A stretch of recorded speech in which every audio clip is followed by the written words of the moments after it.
Saudi আরবে আসবেন, টাকা খালি পড়ে এরকম গাছের পাতাগুলো এরকম ডলা দেবেন, ওই কেটে নিতে, আর আপনার ডলা দেবেন টাকাগুলো পড়বে আসে। ভাইজি, যতটা সহজ মনে হয় বাস্তবটা এতটা সহজ না, বাস্তবতাটা খুবই কঠিন। কেননা আপনি যখন বাস্তবতা নিয়ে কথা বলবেন, বাস্তবতার সাথে চলবেন, বাস্তবতার সাথে লড়াই করবেন, তখন আসলে বুঝতে পারবেন যে আসলে বাস্তবতা কতটা কঠিন।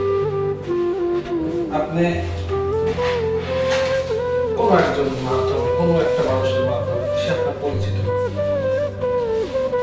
আপনি প্রবাসে আসার জন্য প্রস্তুত হয়েছেন, সে মিঠা মিঠে কথা বলছেন, আপনার মিঠে মিঠে কথা পেয়ে আপনারে পুরো ভিজেই লেগেছে।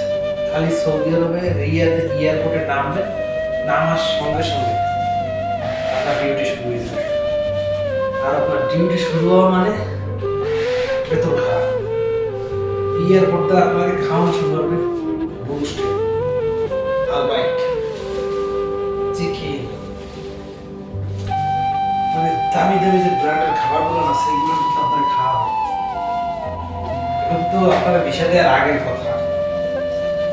এরপরে যখন আপনি ভিসার টাকাটা দিয়ে দেবেন, ভিসার টাকাটা দিচ্ছে কোনো টাকা পাবে না, সব টাকা পেমেন্ট করা কমপ্লিট, 1 টাকাও আপনার কাছে পাবে না। এখন শুধু আপনার ফ্লাইটের কথা। এখন কোন দেশে সে ভদ্রলোকের দালাল বলে, দালাল বলে তারা ফোন করো, সেই ভদ্রলোকের ফোন দিতে, স্যার আমি তো কিস্তি গিয়ে সুদের পরে টাকা নিয়ে আসলে দিলাম, 2 মাস হয়ে গেল, আপনি বলেন টাকা দিলে ফ্লাইট দেবো, আমার তো টাকা দেওয়া হলো, আপনার সুদ দেওয়ার কাছে খালি সে বেশি বুঝলেন না, চুপ করেন। আপনারা কি অ্যালার্ট দিয়ে ফ্লাইট যাবেন, আপনার অ্যালার্ট দিয়ে ছাড়বে নাকি? আরো 34টা ভিসা দেওয়া আছে, সেই 34টা ভিসার সাইডে ভিসার টাকা আমরা পাইনি। 34টা লোক একই কোম্পানিতে যাবে, একই ভিসা, একই কাজ, এই সাইডে লোকের টাকা আসার পরে আপনার ফ্লাইট। মানে আমি কিন্তু ওই সেই এয়ারপোর্টে যে ভালো মন্দ খাওয়ানোর কথা ছিল সেটা জারিতে আছে। আবার 1 সপ্তাহ পরে ফোন দিয়েছে, স্যার দা ভাই, স্যার দা আগে বলছেন স্যার, আমি তো ভাই, আমি তো খুব সমস্যায় পড়ে গেলাম, আমি তো আপনি আমার কি করবেন? এত কথা পাবেন না, 10 দিনের ভিতরে হয়ে যাবে কাজ, আপনারা আমি জানাই দেবো। এরপরে ফোন দিয়েছেন 10 দিন পরে,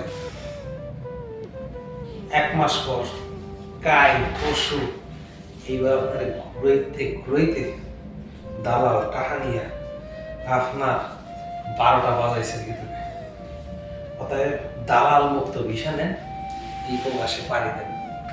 দালাল মুক্ত ভিসা কিভাবে নেন? দালাল মুক্ত ভিসা হলো আপনার আত্মীয় স্বজন, পাড়া প্রতিবেশী যদি কেউ থাকে তাদের সঙ্গে যোগাযোগ করেন, ইনশাআল্লাহ আপনাদের ভালো একটা সলিউশন তারা দেবে। আপনার বাড়ির পাশে আপনার আত্মীয় লাগবে না, বাড়ির পাশের লোকটা সে কখনো আপনার বিপদে ফেলাবে না, সে কখনো আপনার বিপদে ফেলাবে না, এটা হলো বাস্তব।